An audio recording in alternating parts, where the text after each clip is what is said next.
I would like to welcome everybody on behalf of the Graduate Student Division to another Pioneers in Dairy Science webinar. Today we have Dr. Ken McGuffey, who will talk to us about the U.S. dairy industry yesterday, today, and tomorrow.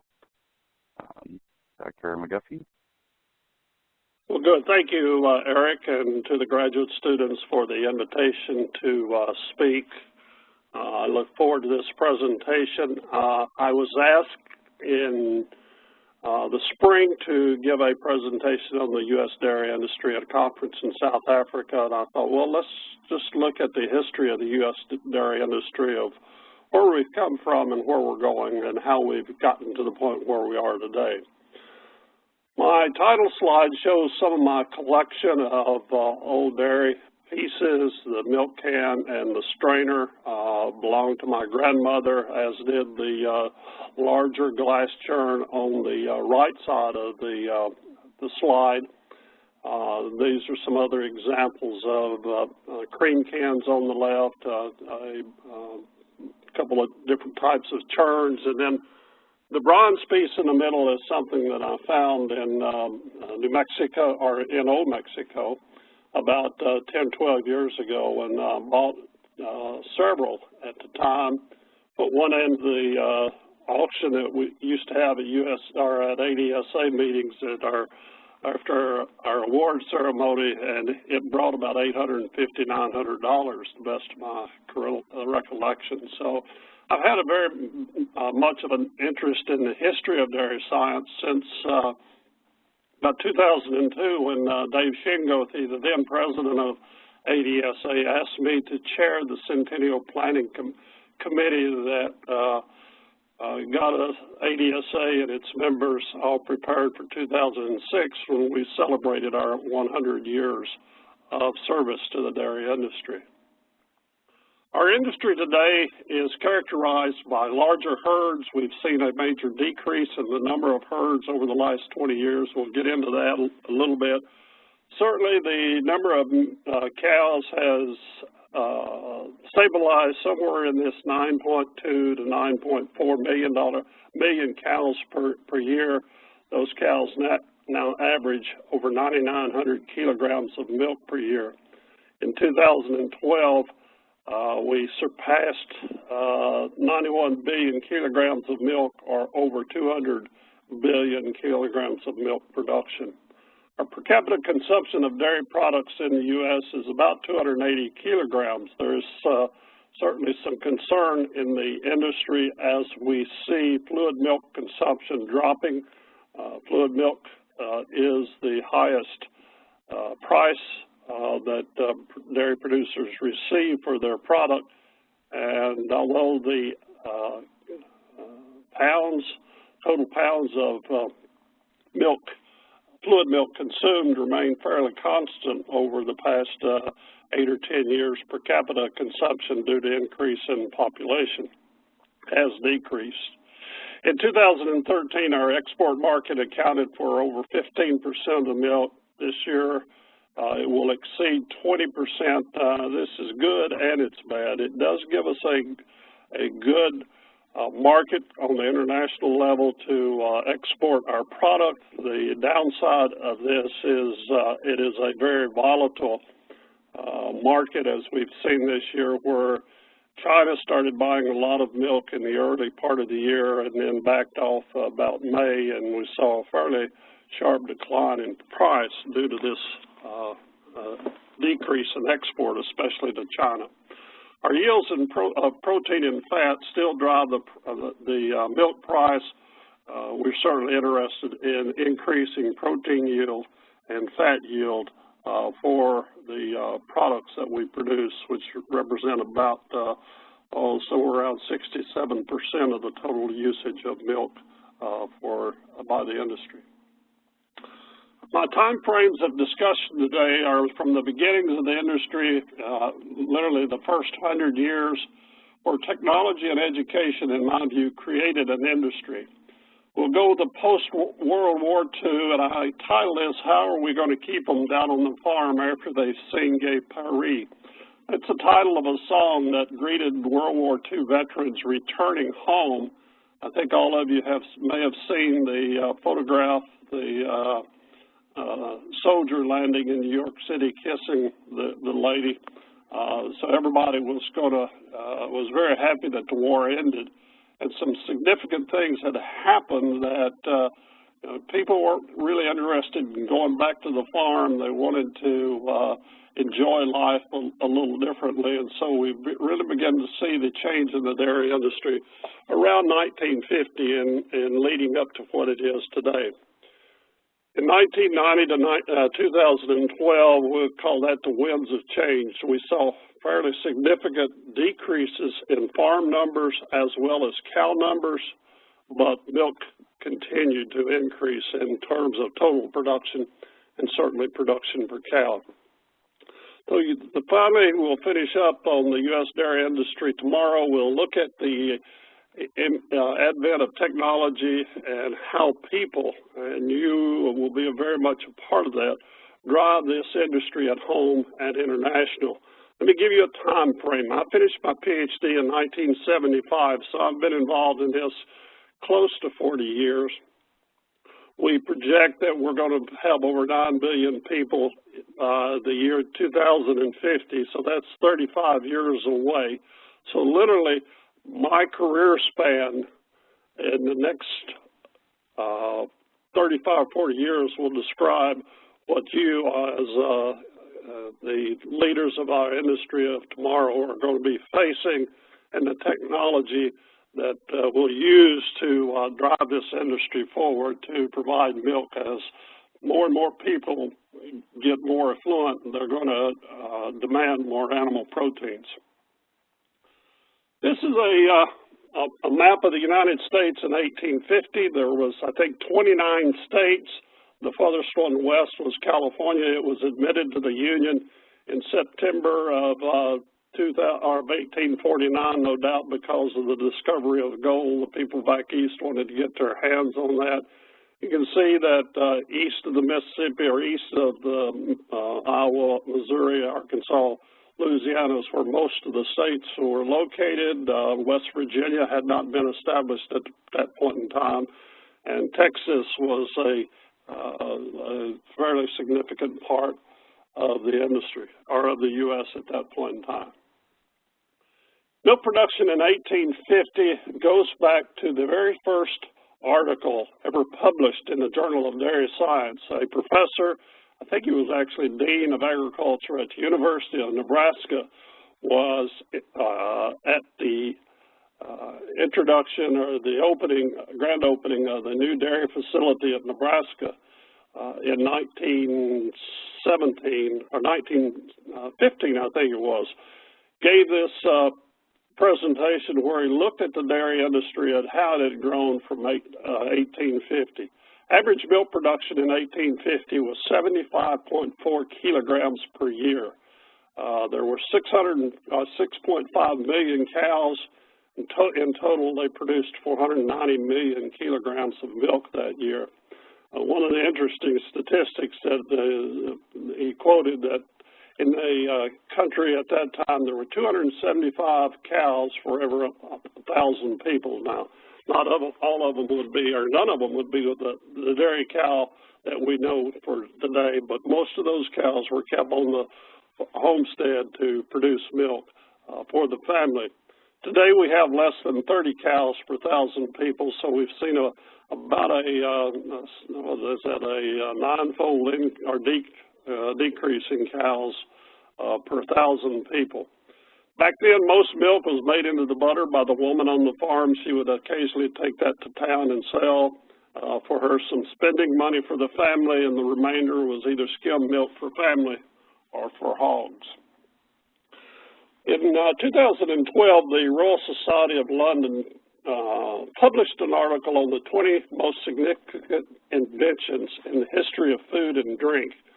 I have listed those 20 here, and about 10 of them, I think, 11 of them actually, relate to technologies that have influenced the dairy industry.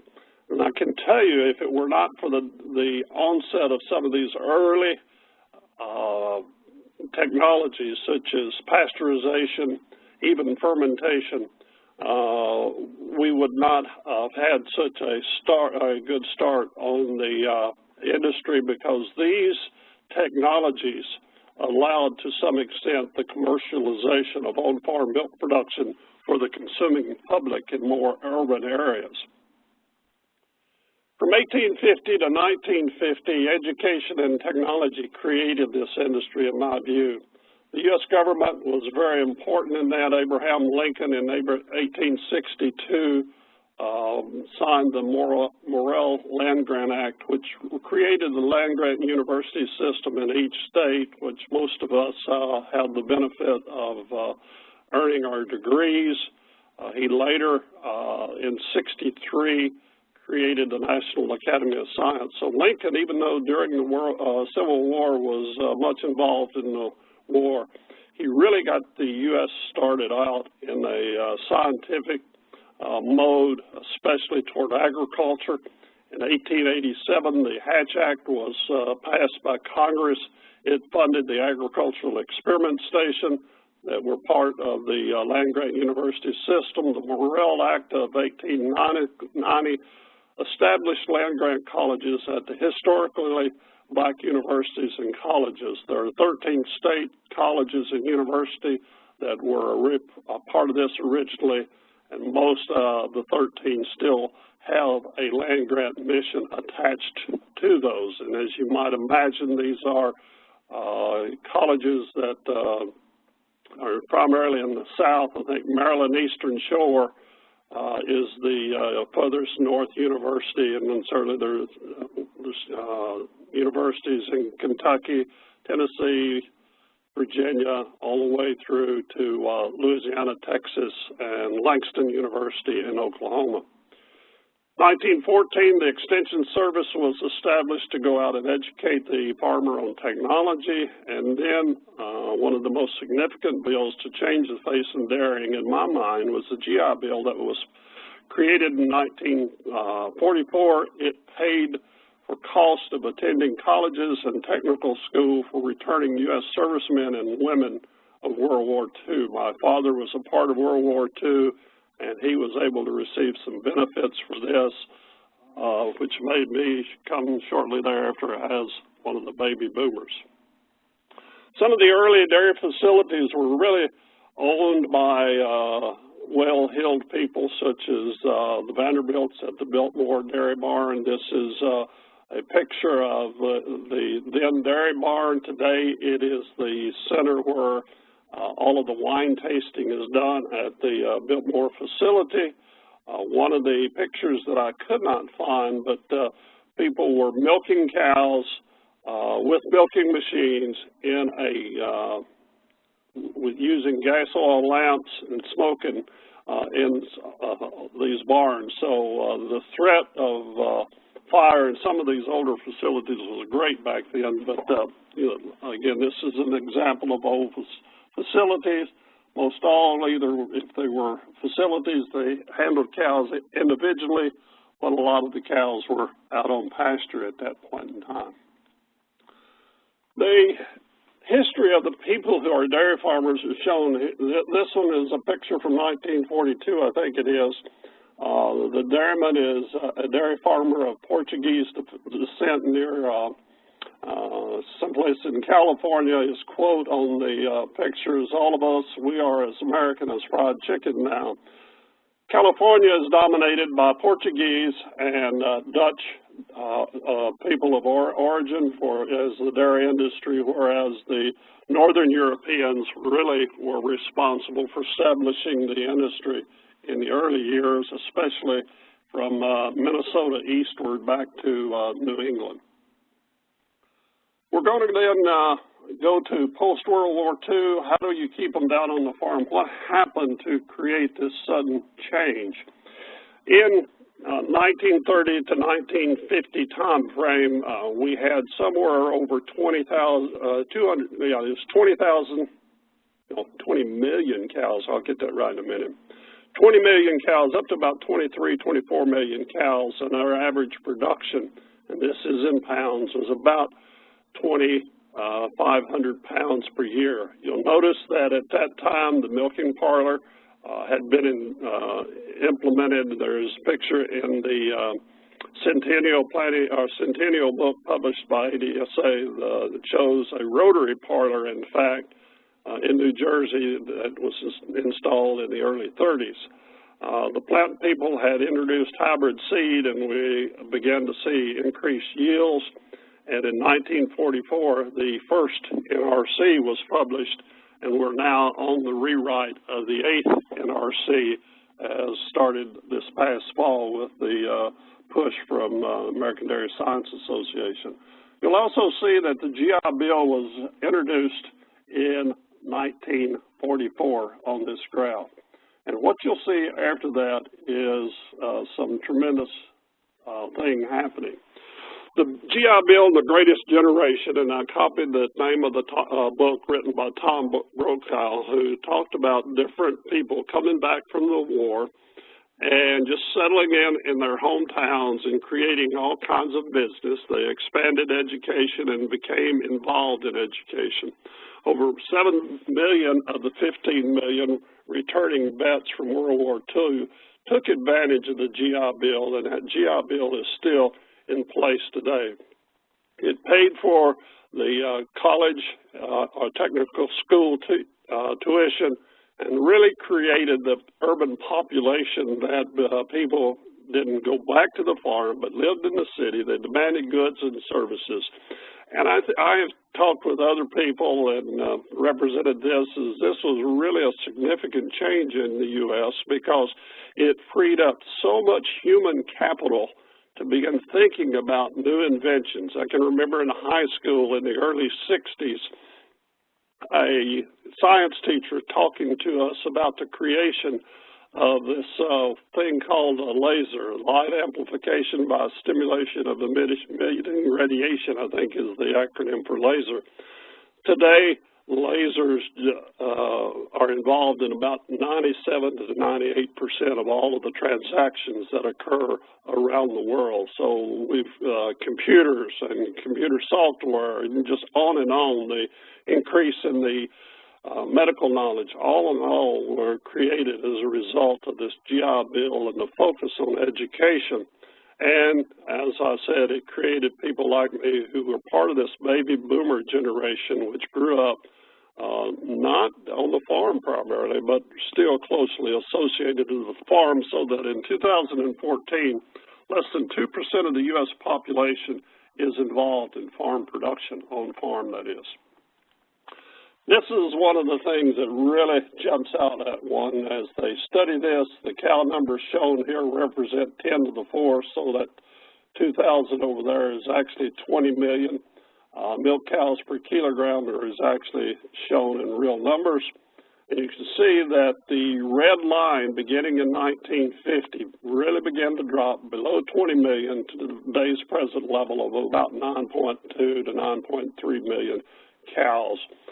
Also in 1950, with more attention, more, I think, interest at the local level, the farm level, milk production really began to jump by a decade, rising almost in a linear fashion from 1950 through 2010. And what I've tried to do is show you just an example of some of the technologies in record keeping, in nutrition, in feeding cows, in reproduction, all of the different things, technology, all the different things that go into advancing technology. One of the things I like to talk about being a nutritionist is in my undergraduate degree, we were taught the proximate analysis of feedstuffs, which allowed for the direct measure of moisture, protein, fat, and ash. We corrected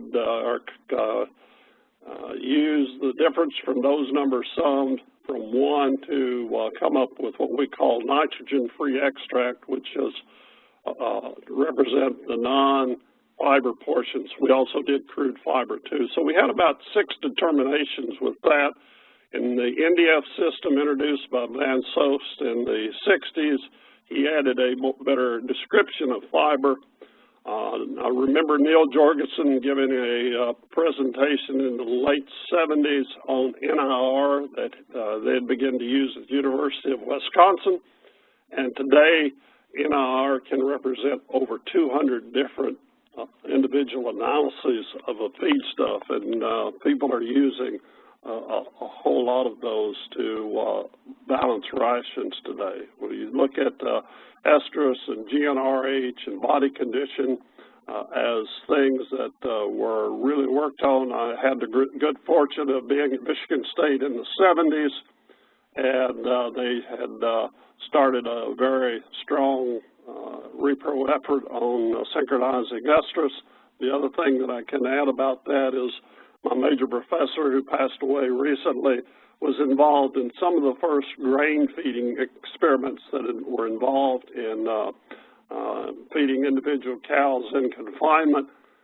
It sounds good, but it also, as with a lot of new technologies, created the issue of the fat cow syndrome. So in 1973, the problem was so bad that there was a review article in the Journal of Dairy Science on the fat cow syndrome and all of the implications that overly conditioning cows result of grain feeding straight through the dry period caused and the problems that created. But certainly technology, as shown here, was very instrumental in increasing our production output per cow.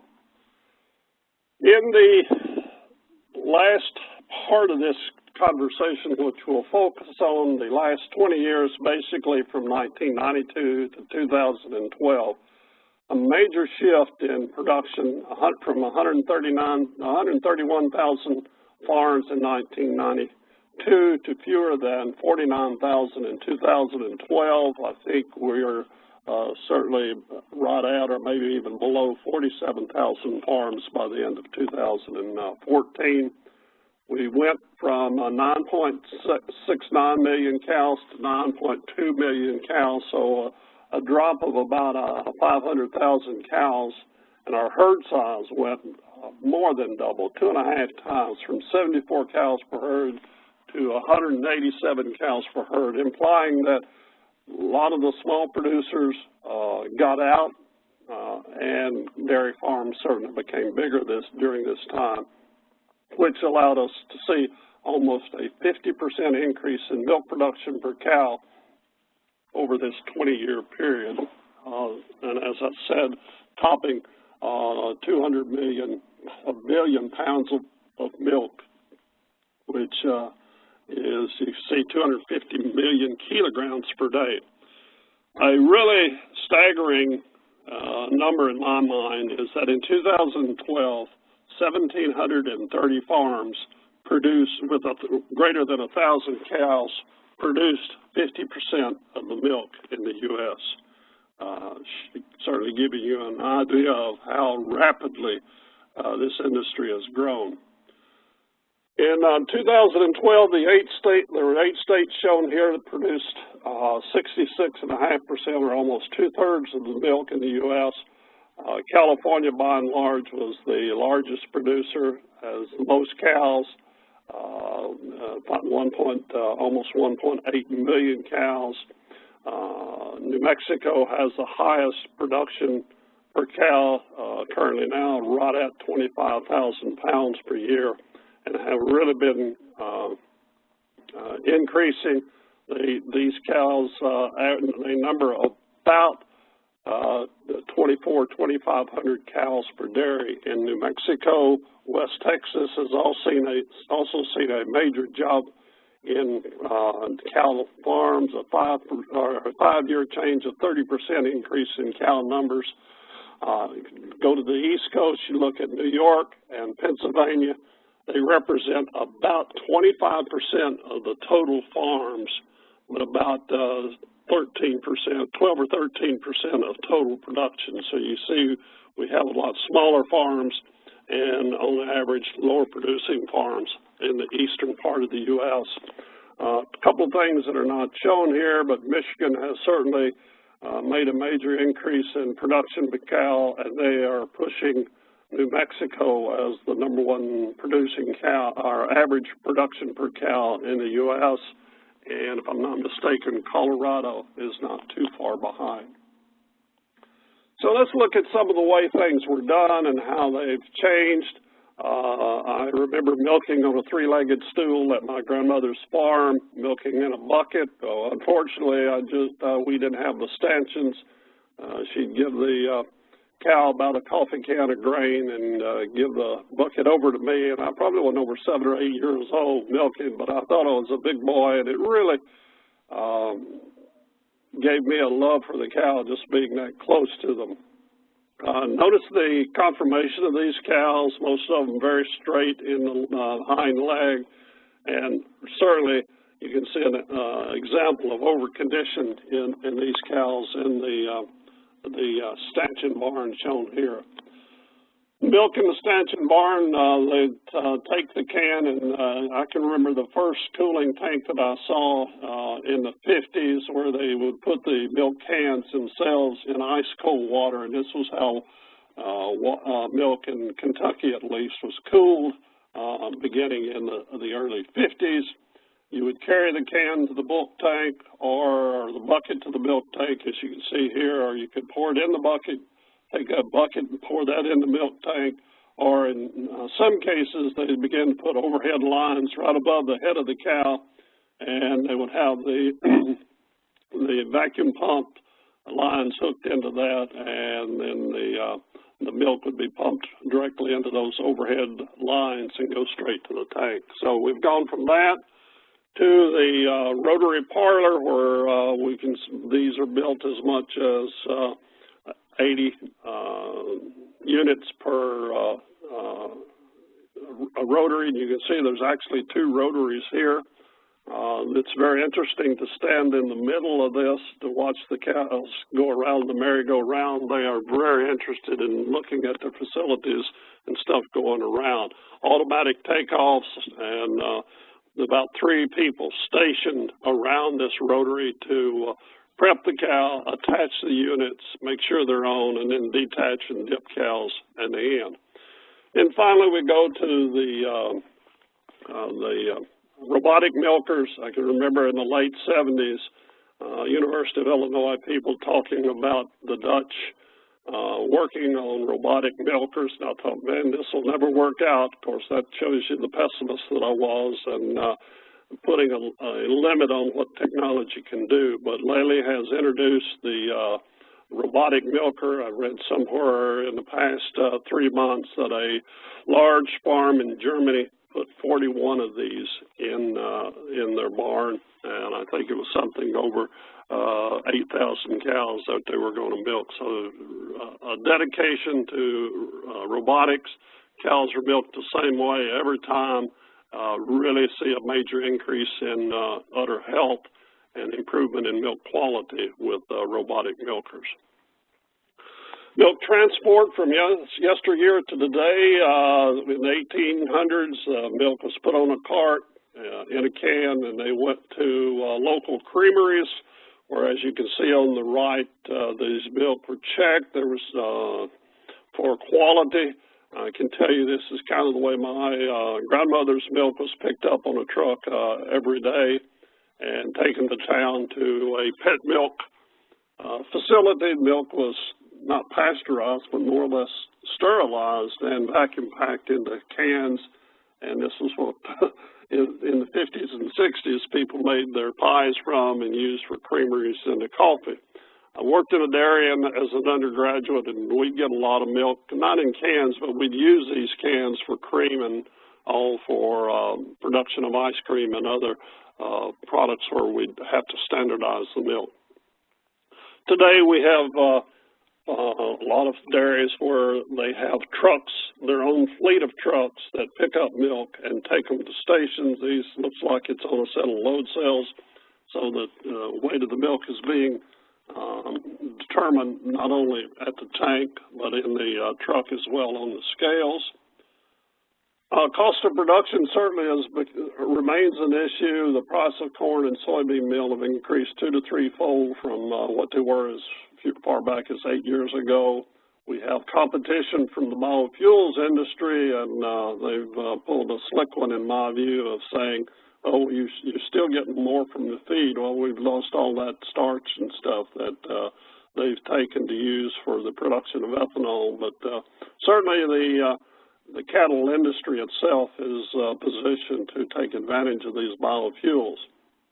Feed to produce a kilogram of milk is the largest input cost, so the increase in feed efficiency these days that we attempt to achieve represents a measure of producing milk at the lowest feed cost per se. Forage cost still remains continues to increase, but forage quality, no doubt, has a major impact on the efficiency of that rumen fermentation and the conversion of feed ingredients into milk. And again, when we've gone to this kind of high input agriculture, we've created some issues. Mastitis and lameness are still the two most costly health issues in the dairy cow, and labor has crept up as being a major cost. I think it is now second to feed as cost of production. Getting milk to the consumer, fuel costs have increased. We're transporting the transport costs per 100 kilograms produced obviously is more for the smaller producers. We're transporting a lot of water, and we'll talk a little bit about water shortly, but water continues, you know, when you're selling a product that is 87% water, unless you put sugar and some flavors in it to make Coca-Cola, you really can't charge a premium price for it. Producers are going to be expected in the coming, many of them to be large enough to have a 22,000 kilogram bulk tank on station or pumped directly into a tanker truck so that the transportation costs are reduced. And again, that's one advantage that the big dairies have. They can go ahead and do that. So what we're talking about is on a daily pickup, 630 cows averaging 35 kilograms per day, or about 77 pounds to fill a tanker truck. And like I say, certainly today, most farms do not have this on-farm storage capacity. In 2012, the dairy industry was the 5th largest agricultural commodity produced. There was $40 billion of on-farm revenue. 10% of total agricultural income was generated by dairy farms. Dairy farms have a multiplier effect so that for every dollar generated on the farm, $3.2 go to the local economy. One of the things that was pointed out to me the other day in a meeting, as the tax burden even today is on the dairy farm, where while it's not all that great on the local level, for every dollar in tax that the dairy farm produces, they get 25 cents in return from that payment from services provided to the government. The person living in the suburbs, kind of like myself, for every dollar we pay in taxes, I get $1.50 or so in terms of revenue from equivalent from the tax dollars that I pay. All right, 91 billion kilograms of milk that went into manufactured and processed products. Some of that extra milk there is imports. Like I say, 10.4 billion kilograms in export, worth $5.1 billion. So significant source of income. As most of you know, especially from a farm background, family farm dairies still represent a large proportion of the ownership. I think the 95% number may be a little bit high, but contrary to a lot of public outcry, the dairy business is still a family farm business. The average age of the dairy producer is about 55, but in 2009, when the crash hit, 33% of the total equity, or over $11 billion, was lost due to that crash of the market. Cost of entry into dairying is large. You can't even begin to think about it without about a $1 million investment. And young folks don't necessarily want to commit to life on the farm, especially as agriculture degrees are one of the most in-demand degrees by employers these days. Take a quick look at a couple of innovative dairy farms. Fair Oaks Farms here in Indiana have 10 barns, about 30,000 cows on one location. They have gone into specialized cheese production. They have a gift shop and a dairy experience, four-dimensional theaters where people can actually see live births. They have children attractions to where they can actually practice milking a cow that will actually, it's not a cow, but it's a model, but you can put the units on and they give milk. And then they've gone into methane generation, which has had a significant advantage for them. The dairy produces 2.3 million metric tons of manure daily. They use this to generate electricity to power the dairy. They also capture the heat from milk and use that heat to heat the water for the wash cycle. And methane also is used, natural gas, to supply 42 over-the-road trucks to transport milk to processors in Indiana, Kentucky, and Tennessee. They get into the mountains of Tennessee to go further. They have to go into diesel engines because the natural gas kind of tanks, our engines don't have the power to get over some of those mountains getting into Georgia, what have you. They also have enough left over to sell to other trucking firms, and they save 900 million gallons of diesel annually by converting this manure back into energy for trucks. And then at the end, they take the residue and leftover manure back to the cropland. Dairy in West Texas, this is a 3,600 cow dairy, and they produce all of their forage. It's in a silage pile. There was about 4 of those on the farm. Several barns with large storage area for large alfalfa hay bales, a commodity barn, and then the picture on the right is a micro ingredient machine that has individually micro ingredients ranging from trace minerals to yeast, anything that's probably less than a quarter of a pound per cow add to a ration. All of this is mixed from these surge bins, the white things, they go into a mixture. And if you look into the far left or far back corner of this, there's an auger that goes out into the feed area that empties into this mixer wagon. This mixer wagon obviously has a set of load cells on it, but they have put load cells and a moisture tester on the bucket. And so that instrument measures change in moisture content. So on the fly, the person in the front end loader can add the correct pounds of wet feed based upon the moisture content of the feed and what the nutritionist has programmed in it. So this is an advantage of precision feeding.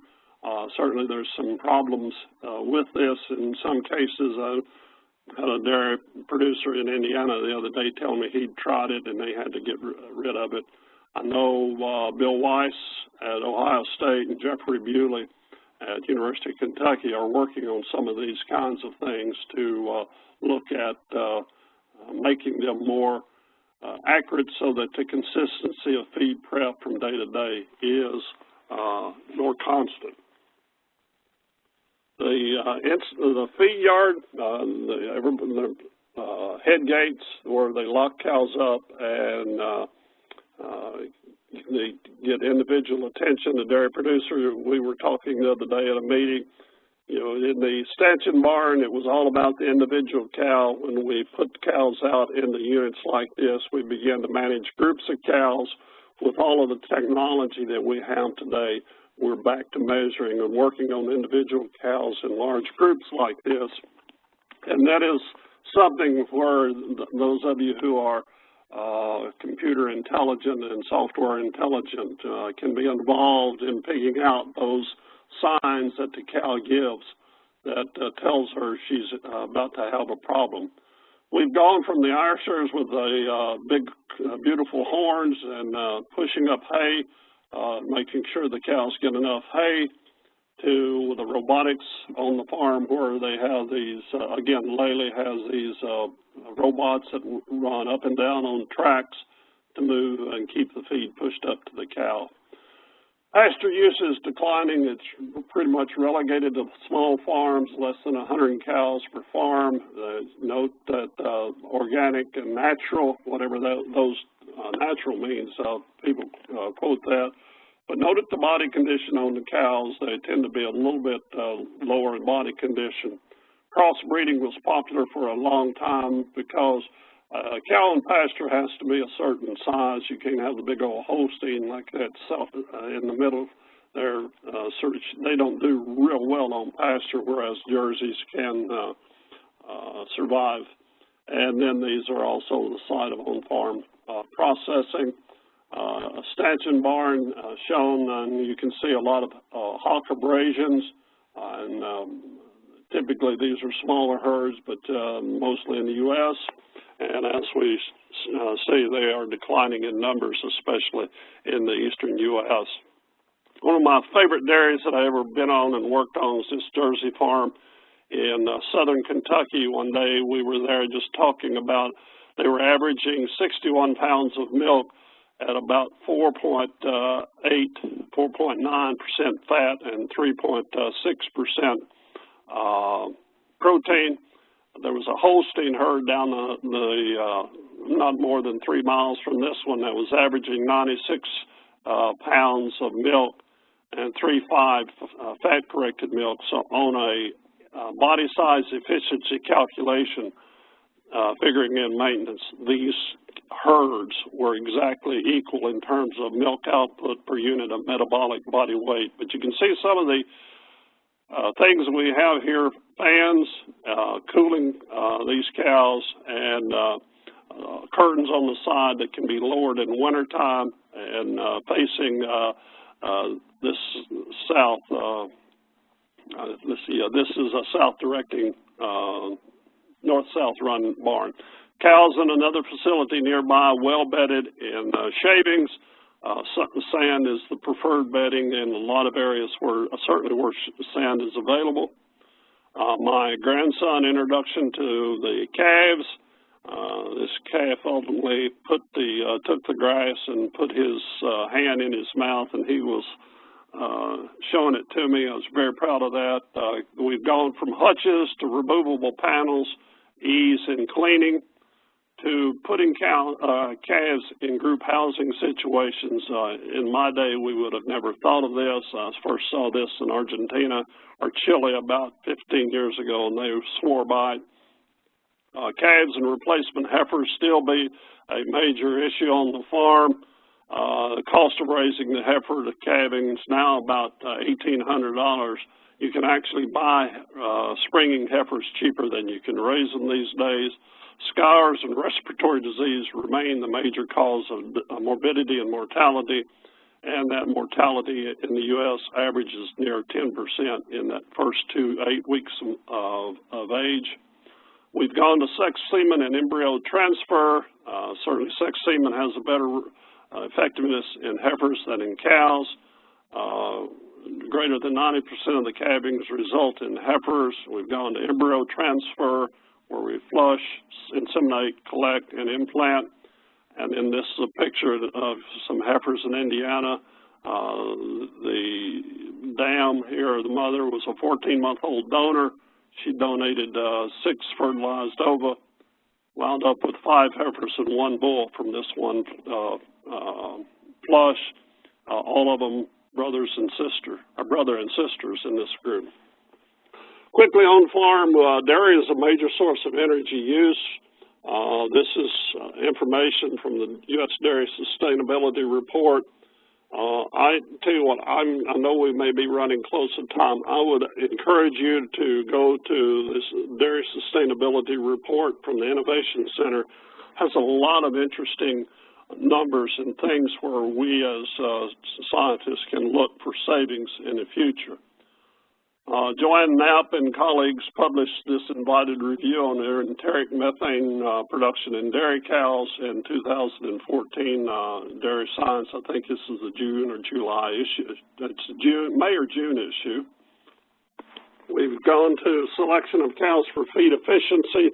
Mike Vanderhaar at Michigan State is leading a four-country group, three countries I guess it is, U.S., U.K., and the Netherlands, where they're looking at research herds, over 8,000 cows, and taking certainly individual measurements, but characterizing the genotype for feed efficiency in these cows, looking for gene markers that will potentially identify sires that confer increased feed efficiency.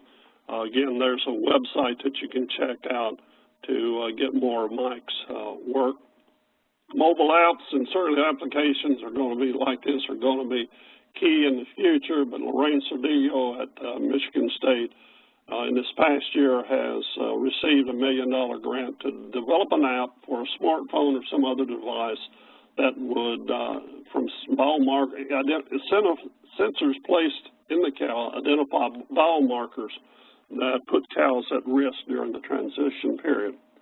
The last thing I want to talk about is water. Water is an extremely important but most likely overlooked nutrient for dairy cows. It can be very unpalatable based upon the mineral content, and you will see fewer than maybe 5 water-oriented papers published a year in the journal. But like we say, milk is 87% water, so we have to have a very potable source of water. Dairy industry uses 5.1% of the total water, but out of that 5.1%, 95% of it is for irrigation of crops, and that is causing some issues. There was a very interesting 60 Minutes segment this past Sunday on water, and if you have access to the 60 Minutes website, I encourage you to go back and look at that segment on water because it's very interesting. They're proposing that even water might be the next major war issue between countries. They're fighting over water, and if you think the Middle East is bad now, the Middle East is one of those areas where they're running low of water. In 2014, we've had 2 extremes of water. We had spring flooding in Minnesota and Iowa. Lost some crops of corn and soybean, but drought in California. In California, they have the most cows and the most people, so there is a bitter fight over water now. The snow melt from the Northern California is the primary source of water there, but it's decreased over the years, so they've had to be drilling, and this 60 Minutes site was showing them drilling wells in California to get down as far as 1,200 feet to reach water. So again, we're going to have an issue of who does the water belong to in some of these areas. This is a look at the drought monitor published by the USDA, and I think NOAA may be involved in this, but certainly the darker red areas show where all the cows are, and it shows where the major droughts have occurred this past year in 2014, and certainly California and Texas and a little bit of New Mexico and Arizona were hard hit. Flooding, on the other hand, is shown here, and again, the upper Midwest, western Minnesota, North Dakota, coming on down into Iowa, we had some above average risk for floods, so we've had some erratic weather patterns in the past few years. Now we get to the consumer. We never even thought about the consumer as a customer of ours when I was in graduate school, but more and more the consumer is setting the agenda, if you will. At least the loud ones are. 97% of the consumers, all they want is safe, affordable food. But the other 3% tend to make major issues out of the image of big ag. It's factory farms. Certainly GMOs are a major issue. People want you to buy local, organic, natural, hormone-free, and antibiotic use and production. All of these are major issues that are being challenging the dairy farmer. And, you know, we, I think, have our hands very clean. We have our biggest problem is being able to communicate our message. And I think Ken Olson works with, does a really good job of preparing those of you and those of us who are at the profession to meet these kinds of topics. And I live in a neighborhood, and I have 3 doctors, medical doctors on either side of me. One of them has she's about 40 years old, and she's buys organic, and we have some very interesting conversations that go on at some of our outings. We are a very close neighborhood here. So, 164 years in, a little over 45 minutes, we've gone from 74 kilograms to 9,900 kilograms of milk. That's 8 or so doublings in production in that 164 years of the industry. Our population in farming has gone from 90% to 2%, and I think, or at least I hope I've convinced you that education and technology were drivers and will continue to be drivers of growth and efficiency of the dairy industry. My final charge is for all of you. It's that we will continue to seek and meet improvements in efficiency of the dairy cow and dairy management systems. We're going to go to genomics to identify those genes for important economic traits. Sensors, data interpretation, identification is going to be, these are going to be more and more important going forward. We continue to need as an industry to position milk and dairy products as nutrient-dense foods.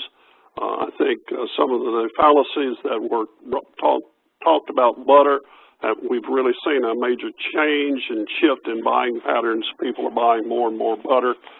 Today, I can tell you I don't have a stick and don't plan to have a stick of margarine in my house as long as I can help it, and I do a lot of the cooking, so any margarine that shows up will quickly be tossed. Other interesting things, the mammary gland as a drug manufacturing site. We actually talked about this in the 80s when I was with Lilly. Much cheaper fermentation, or much cheaper source of production than fermentation technology. Then finally, unidentified or thought of possibilities. And here's where I challenge each of you to be creative and never look at something as a failure.